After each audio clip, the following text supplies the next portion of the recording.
உங்கள் தங்க நகையை விற்று பணம் பெற நம்பிக்கையான நிறுவனம் மேக்ஸ் கோல்ட். கால் 04445454545. அமெரிக்கா, இஸ்ரேல், ஈரான் இந்த 3 நாடுகளுக்கு இடையில நடக்கிற யுத்தத்திற்கான உண்மையான காரணம் என்ன?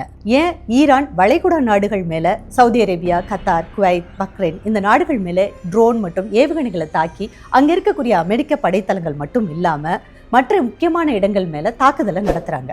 இதுக்கு பின்னாடி இருக்கக்கூடிய உண்மையான காரணங்கள் என்ன? என்ன அரசியல் காரணம்? மதம்தான் காரணமா? இல்ல பணத்தை யார் அதிகம் சம்பாதிக்கிறதுன்ற பண சண்டையா? இல்ல உலகத்தையே தன் கைவசம் வச்சுக்கணும் அப்படின்னு நினைக்கிற சுப்ரீம் லீடர்ஸோட அதிகார போதை தான் காரணமா? வளைகுடா நாடுகள்ல அதிகமா கிடைக்கிற எண்ணெய் வளங்களை யார் வசம் வச்சுக்கிறது அப்படிங்கிற சண்டையா? இல்ல எல்லை பிரச்சனை காரணமா? உண்மையான வரலாறு தெரிஞ்சுக்கலாம்.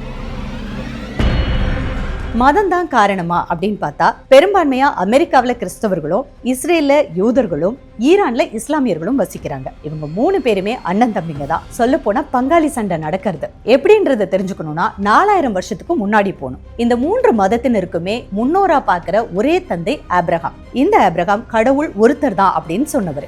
இவருடைய 2 மகன்கள் ஐசக் மற்றும் இஸ்மாயில். ஐசக் வழி வந்தவங்க தான் ஜூஸ், அதாவது யூதர்கள். இந்த யூதர்கள் பரம்பரையில வந்தவர் தான் இயேசு கிறிஸ்து. இயேசு கிறிஸ்துவோட போதனைகளை பின்பற்றி நடக்கிறவங்க தான் கிறிஸ்தவர்கள்னு பின்னாட்கள்ல சொல்லப்பட்டவங்க. இஸ்மாயில் வழி வந்தவங்க தான் இஸ்லாமியர்கள். அந்த வம்சாவளியில வந்த முகமது நபியை இறை தூதரா ஏத்துக்கிட்டவங்க தான் இஸ்லாமியர்கள். அரேபியர்கள் பெரும்பாலும் இந்த முகமது நபி வழி வந்தவங்க தான். இதுலயும் 2 பிரிவு, சன்னி மற்றும் சியா முஸ்லிம்ஸ். இறை தூதர் முகமது நபி வம்சாவளியில வந்தவங்களும் அவங்கள பின்பற்றுறவங்களும் சியா முஸ்லிம்ஸ்னு சொல்றாங்க. சன்னி முஸ்லிம்ஸ் அப்படிங்கிறவங்க வழி வழியா வம்சாவளியில வந்தவங்களை நம்ம வழிபடக்கூடாது, நம்மளுக்குள்ள தலைவர்களை தேர்ந்தெடுத்து அந்தந்த காலகட்டத்துல ஒருத்தரை தலைவரா கொண்டு அவர் வழி நடக்கணும் அப்படின்னு சொல்லி பிரிஞ்சவங்க தான் சன்னி முஸ்லிம்ஸ். ரொம்ப சிம்பிளா சொன்னா ஒரு சின்ன கருத்து வேறுபாடு தான். அதுலதான் சன்னிசியான அவங்க பிரிஞ்சிருக்காங்க. ஆனா முகமது நபியை தான் எல்லாருமே இறை தூதரா எடுத்துக்கிட்டவங்க. இப்போ வளைகுடா நாடுகள்ல ஏன் இவ்வளவு தாக்குதல்களும் பதட்டமும் அப்படின்னா, அதுக்கு நம்ம 1980 காலகட்டத்தை பார்த்தோம்னா அப்போ நடந்த ஈராக் ஈரான் போர் ரொம்ப முக்கியம். ஈராக் ஈரான் இந்த 2 நாடுகளுமே பக்கத்து நாடுகள். என்ன பிரச்சனை?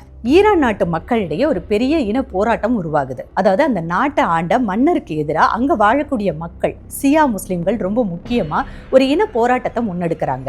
ஏன்னா மன்னரோட ஆட்சி சரியில்லாததுனால பொருளாதாரம் வீழ்ச்சி அடைஞ்சிருச்சு, மேலும் தண்ணி பிரச்சனை அதிகரிக்குது, மேற்கத்திய நாடுகளோட தலையீடு அதிகமா இருக்கு அப்படின்னு சொல்லி அங்க சியா முஸ்லிம்கள் கிளர்ச்சியை உண்டு பண்றாங்க, போராட்டத்துல ஈடுபடுறாங்க. அதனால ஈரான்ல மன்னராட்சி ஒழிஞ்சி குடியரசுத் தலைவரோட ஆட்சி வருது. இதுல ஈராக் ஈரான் நாடுகளுக்கு நடுவுல ஒரு நதி ஓடிக்கிட்டு இருக்கு. அந்த நதியில இருந்து தண்ணியை எந்த நாட்டுக்கு அதிகமா எடுத்துக்கிறதுங்கிற சண்டையும் மிகப்பெரிய பிரச்சனையா இருந்தது. ஈரான்ல எப்படி சியா முஸ்லிம்ஸோட போராட்டம் வெடிச்சதோ அதே மாதிரி ஈராக்லயும் சியா முஸ்லிம்ஸோட போராட்டம் வெடிக்குது. ஈராக்ல அவங்க தான் பெரும்பான்மையா இருந்தாங்க, அதிகாரத்துல இருந்ததும் சன்னி இஸ்லாமியர் அப்படிங்கிறதுனால சியா முஸ்லிம் பிரிவினரோட கிளர்ச்சி எடுபடல. அப்போ அங்க ஆட்சியில இருந்தது சதாம் ஹுசேன். சதாம் ஹுசேன் பத்தி நீங்க நிறைய கேள்விப்பட்டிருப்பீங்க, உலகத்திலேயே பயங்கரமான கொடுங்கோல் ஆட்சி மன்னன் அப்படின்னு. இந்த இடத்துல சதாம் ஹுசேனை பத்தி தெரிஞ்சுக்கலாம். ஆக்சுவலா சதாம் ஹுசேன் ரொம்ப வறுமையான ஒரு குடும்பத்துல பிறந்து தன் மாமாவோட உதவியினால அரசியலுக்குள்ள புகுந்தவர். அவருடைய மாணவ பருவத்துல தன் மாமாவோட சேர்ந்து அப்ப ஆட்சியில இருந்தவங்களை எதிர்த்து சண்டை போட்டதுனால மாமா கூடவே போய் ஜெயிலையும் இருந்தாரு. சாப்பாட்டுக்கே கஷ்டப்பட்ட சதாம் ஹுசேன் பின்னாட்கள்ல ஈராக்கோட அதிபர். அவ்வளவு அரசியல் சாதுரியமும் ஈடுபாடும் சதாம் ஹுசேனுக்கு இருந்தது. அதனாலதான் ஏற்கனவே ஆட்சியில் இருந்தவங்களை எதிர்த்து சிறைக்கு போன சதாம் ஹுசேன் அந்த நாட்டுக்கே அதிபரா வர முடிஞ்சது. இப்போ ஈராக்ல சியா முஸ்லிம்ஸ் கிளர்ச்சியில ஈடுபட்டாலும் சன்னி பிரிவை சேர்ந்த சதாம் ஹுசேன் அதை அடக்கிடுறாரு. இஸ்லாமிய நாடுகளுக்கு இடையில ஈராக் அதிபர் சதாம் ஹுசேனுக்கு தான் மிகப்பெரிய ஆளுமையா இருக்கணும்ன்ற ஆசை வருது. வளைகுடா நாடுகள்ல இருக்கக்கூடிய எண்ணெய் வளங்கள் எல்லாம் தன்னுடைய கட்டுப்பாட்டுக்குள்ள வரணும் அப்படின்னு நினைச்ச சதாம் ஹுசேன் முதல்ல தன்னோட அண்டை நாடான ஈரான் கூட சண்டை போட ஆரம்பிக்கிறாரு. இந்த ஈராக் ஈரான் வார் மட்டும் 1980 இருந்து 88 வரை கிட்டத்தட்ட 8-9 வருடங்கள் தொடர்ந்து நடந்தது. அப்போ நடந்த உயிர் சேதங்களும் பொருளாதார வீழ்ச்சியும் 2 நாடுகளுக்குமே மிக பயங்கரமா இருந்தது. ஈராக் ஈரான் போர்ல தான் எப்படியாவது ஜெயிக்கணும்னு சதாம் ஹுசேன் தன்னோட அண்டை நாடுகளான குவைத், சவுதி அரேபியா கிட்ட பில்லியன் கணக்குல கடன் வாங்கி போர் விமானங்கள், அணு ஆயுதங்களெல்லாம் தயாரிச்சு சண்டையில ஜெயிச்சிடணும்னு அந்த அளவுக்கு போர் புரிஞ்சாரு.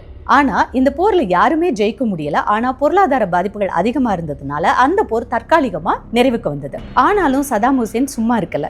பக்கத்துல இருக்கிற குவைத்துல நிறைய எண்ணெய் வளங்கள் இருக்கவும் சதாம் ஹுசேனுக்கு கண்ணை உறுத்துச்சு. இதுக்கிடையில குவைத்தும் கோடிக்கணக்கில் சதாம் ஹுசேனுக்கு போர் செலவுக்காக கடன் கொடுத்துருந்தாங்கல்ல, குவைத் கடனை திருப்பி கேட்குறாங்க சதாம் ஹுசேன் கிட்ட. குவைத் கொடுத்த கடனை திருப்பி கேட்க போக சதாம் ஹுசேன் ஒரு குற்றச்சாட்டை குவைத் மேல வைக்கிறார். கடலுக்கு அடியில ஓட்ட போட்டு, அதாவது சுரங்கப்பாதை வச்சு குவைத் ஈராக்ல இருந்து எண்ணெய் வளங்கள் எல்லாம் சுரண்டி மேற்கத்திய நாடுகளுக்கு எல்லாம் விற்கிறாங்க. இன்னும் சொல்ல போனா ஓட்டோமன் காலத்துல ஈராக்கோட கண்ட்ரோல்ல தான் குவைத்தே இருந்தது. அப்படி இருக்கும்போது நீ எப்படி கொடுத்த கடனை கேட்பேன்னு ஈராக் அதிபர் சதாம் ஹுசேன் குவைத்து கூட சண்டை போட்டு குவைத்தோட நாட்டுல அதிகாரத்துல இருந்தவங்களை அழிச்சு அவரு குவைத் நாட்டை தன்னோட கண்ட்ரோலுக்கு கொண்டு வராரு. இதுதான் 1990 நடந்த கல்ஃப் வார்.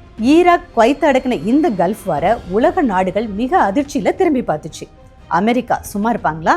இப்போ 1990 அமெரிக்கா பல நாடுகளோட சப்போர்ட்டோட, ஐக்கிய நாடுகள் சப்போர்ட்டோடையும் கூட குவைத்தோட பக்கத்து நாடுகளில் அமெரிக்க படைத்தளங்களை அமைக்கிறாங்க. அதில் முக்கியமாக சவுதி அரேபியாலையும் அமைச்சிருந்தாங்க. ஸோ 91 ஜனவரியிலேருந்து வான்வெளி தரைவெளி தாக்குதல் மூலியமா அமெரிக்கா 6 வாரத்தில் குவைத்தை சதாம் ஹுசேன் கிட்ட இருந்து காப்பாற்றி மீட்டு குவைத்தை தனி நாடு அப்படின்னு சொல்லி குவைத் கண்ட்ரோல்லையே கொடுக்குறாங்க. ஸோ நடந்த சம்பவங்கள் அல்கொய்தா தலைவரான ஒசாமா பின் லேடனுக்கும் ஒரு கோவத்தை உண்டு பண்ணுது. நாங்கள்லாம் இஸ்லாமியர்கள், மேற்கத்திய நாடுகள் எப்படி எங்க இஸ்லாமிய நாட்டில் வந்து படைத்தளங்களை அமைச்சு எங்க இஸ்லாமியர்களை எதிர்த்து போரிட்டு ஜெயிக்க முடியும், எங்க எண்ணெய் வளங்களை வேற எடுத்துட்டு போறாங்க, அது அவங்க கார்பரேட் கண்ட்ரோலாக்க பாக்குறாங்க, நாங்க எங்க கண்ட்ரோல்ல தானே வச்சுக்கணும் அப்படின்னு சொல்லி ஒசாமா பின் லேடனுக்கும் இந்த பக்கம் ஒரு கோபம் வருது. ரொம்ப முக்கியமா இஸ்லாமியர்களோட புனித தலமான மெக்கா மதினா இருக்கக்கூடிய இடத்துல எப்படி இது நடக்கலாம் அப்படின்ற கோபம் இன்னும் அதிகமாக்குது அவரை. இதுக்கிடையில சதாம் ஹுசேனுக்கு இஸ்லாமிய நாடுகள் எல்லாத்தையுமே தன் கைவசம் கொண்டு வரணுங்கிற அதிகார போத உச்சத்துக்கு போய் அவரு அணு ஆயுதங்கள் உற்பத்தி செய்யறது, அதை பதுக்கிறது, இந்த வேலைகள் எல்லாம் ஈடுபடுறாரு. இதை மேற்கத்திய நாடுகள் மோப்பம் பிடிச்சி இது தப்பு, இதை பண்ணக்கூடாதுன்னு தொடர்ந்து சொல்லிக்கிட்டே இருக்காங்க. சதாம் ஹுசேனோட ஆட்சி உள்நாட்டுல அந்த மக்களுக்கும் பிடிக்காம போகுது. இதை பயன்படுத்திக்கிட்டு அப்போ அமெரிக்காவோட அதிபராக இருந்த ஜார்ஜ் புஷ் ஈராக் மேலே போர் தொடுக்கிறாரு. ஸோ அமெரிக்காவோட உதவியோட சதாம் ஹுசேனை பிடிக்கும்போது அவருடைய 2 மகன்கள் கொல்லப்படுறாங்க.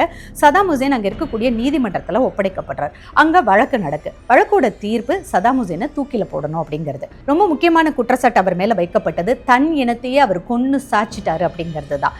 என்னன்னா ஈராக்ல சியா முஸ்லிம்ஸோட கிளர்ச்சியும் போராட்டமும் இருந்தது அப்படின்னு சொன்னேன்ல, அது அப்பப்போ நடந்துகிட்டே தான் இருந்தது. அப்போ சதாம் ஹுசேனை கொல்லணும்னு நினைச்சு போன சியா இஸ்லாமியர்களை சதாம் ஹுசேன் ஒரு 148 பேரை ஈவி இறக்கமே இல்லாமல் கொன்னு சாச்சிருக்காரு. ஸோ இந்த குற்றத்தின் அடிப்படையில் தான் ஈராக் நீதிமன்றத்தில் சதாம் ஹுசேனுக்கு தூக்கு தண்டனை விதிக்கப்பட்டு அவர் தூக்கிலிடப்பட்டார். தன் நலனுக்காக தன் இனத்தையே கொன்று குவிச்ச பெரிய குற்றம் தான் சதாம் ஹுசேன் மேல சாட்டப்பட்டுச்சு. இதுதான் சதாம் ஹுசேன் தூக்கிலிடப்பட்ட வரலாறு. இதுக்கிடையில 2001 செப்டம்பர் 11 நம்ம யாருமே மறந்திருக்க மாட்டோம். அமெரிக்கால நியூயார்க்ல உலக வர்த்தக மையம், அதாவது ட்வின் டவர்ஸ், இரட்டை கோபுர கட்டிடத்தை ஒசாமா பின் லேடன் தகர்க்கிறாரு. இது அந்த காலகட்டங்கள்ல பெரிய பிரேக்கிங் நியூஸ். அதே சமயத்துல தான் வாஷிங்டன்ல பென்டகன் தலைமையகத்தையும் தகர்க்கிறாங்க. இந்த தீவிரவாத தாக்குதல் அமெரிக்காவோட பொருளாதாரம் மட்டும் இல்ல, அமெரிக்காவோட ராணுவ அமைப்பையே அழிக்க நினைச்சது. இந்த தாக்குதலுக்கு பின்னணி மூளையா செயல்பட்டவர் தான் அல்கொய்தாவோட தலைவர் ஒசாமா பின் லேடன்.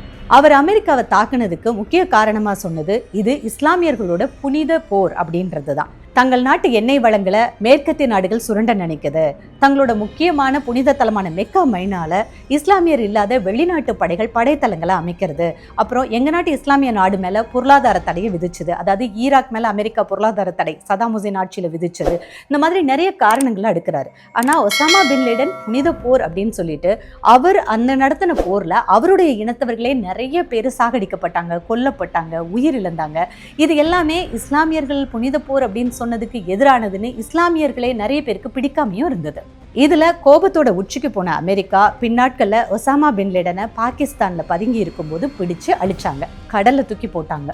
இப்போ என்ன பிரச்சனை? அப்போ ஈராக் நிறைய அணு ஆயுதங்களை உற்பத்தி பண்றாங்க, சதாம் ஹுசேன் உலகத்துக்கே அச்சுறுத்தலா இருக்காரு அப்படின்னு சொன்ன அமெரிக்கா இப்ப ஈரானையும் அதே குற்றச்சாட்டை தான் முன்வைக்கிறாங்க. அணு ஆயுதங்களை உற்பத்தி செய்யக்கூடாது, பதுக்க கூடாதுன்னு அமெரிக்கா சொல்றதை ஈரான் கேட்கல, அவங்க உற்பத்தி பண்றாங்க அப்படிங்கிறது தான் மிக முக்கிய குற்றச்சாட்டு. இப்போ ஈரான் அதே பிரச்சனையை தான் கையில எடுத்திருக்காங்க. அணு ஆயுதங்களை அதிகமா உற்பத்தி செய்யக்கூடாது, பதுக்க கூடாது, இது உலகத்துக்கான அச்சுறுத்தல் அப்படிங்கறத கேட்காம ஈரான் செயல்படுறது தான் அமெரிக்கா இஸ்ரேலோட கோபத்துக்கான காரணம். ஆனா ஈரான் இதை எங்க நாட்டுல நாங்க மின்சாரம் தயாரிக்கிறதுக்காக அணு உற்பத்தியை பண்றோம் அப்படின்னு அவங்க ஒரு பதில சொல்றாங்க. பட் இந்த பதில் அமெரிக்கா உள்ளிட்ட மேற்கத்திய நாடுகளுக்கு திருப்திகரமா இல்ல.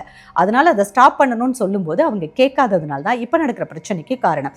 அதுலதான் அமெரிக்கா இஸ்ரேல் சேர்ந்து ஈரானோட அதி முக்கிய தலைவரான கமேனியை அழிக்கிறாங்க. ஈரான் மக்களுடைய பெரிய குரு மாதிரி மிகப்பெரிய ஒரு தலைவரா வணங்கக்கூடிய இடத்துல அந்த மக்கள் கமேனியை பார்க்கறாங்க. ஸோ கமேனி கொல்லப்பட்டது அந்த மக்களுக்கும் அங்க இருக்கக்கூடிய புரட்சிகர காவல்படை ராணுவ படைக்கு மிகுந்த கோபத்தை உண்டு பண்ணினதுனால அவங்க திருப்பி என்ன பண்றாங்க, பக்கத்துல இருக்கக்கூடிய வளைகுடா நாடுகள்ல எங்கெல்லாம் அமெரிக்கா படைத்தளங்கள் இருக்கோ அங்க ஏவுகணைகளையும் ட்ரோனையும் அனுப்பி தாக்குதலை முன்னெடுத்துட்டு இருக்காங்க. இதுதான் இப்ப இருக்கக்கூடிய போர் பதற்றத்துக்கான முக்கியமான காரணம். இந்த மாதிரி யுத்தம் நடக்கும் போதெல்லாம் பாதிக்கப்படுறது என்னவோ எதுக்குமே ஆசைப்படாத, நான் உண்டு என் வேலை உண்டுன்னு செவனேன்னு போற அப்பாவி மக்கள் தான். மனித வாழ்க்கையில ஒரே ஒரு ஃபார்முலா மட்டும் மறக்கவே கூடாது. இன்னைக்கு செத்துட்டோம் அப்படின்னா போட்டுட்டு இருக்க எல்லாத்தையும் உருவிட்டு ஒன்று புதைப்பாங்க, இல்லை எரிப்பாங்க. ஒண்ணுமே யாருக்கும் நிரந்தரம் இல்லை. ஆனா இதை மறந்துட்டு தான் இன்னைக்கு நாட்டில் நடக்கக்கூடிய வன்முறைகள், உலகம் முழுக்க நடக்கக்கூடிய பதட்டங்கள், போர்கள் இதெல்லாமே நடந்துகிட்டு இருக்கு. அமெரிக்கா, இஸ்ரேல், ஈரான் இந்த போர் பதற்றத்துக்கு பின்னாடி இருக்கக்கூடிய வரலாறை நான் சொன்னேன் இல்லையா? இப்போ நீங்க சொல்லுங்க, இந்த போர் பதற்றத்துக்கான காரணம் மதமா, இல்ல பணமா, அதிகார போதையா, எண்ணெய் வளங்களை யாரு சுருட்டுறது, யார் அதிகாரத்துக்குள்ள வருதுங்கிற காரணமா, என்ன பிரச்சனை இதுல முதன்மையா இருந்தது, வரலாறை நீங்க எப்படி பாக்குறீங்க, என்ன காரணம் அப்படிங்கறத கமெண்ட்ல சொல்லுங்க. உங்கள் தங்க நகையை விற்று பணம் பெற நம்பிக்கையான நிறுவனம் மேக்ஸ் கோல்ட். கால் 04445454545.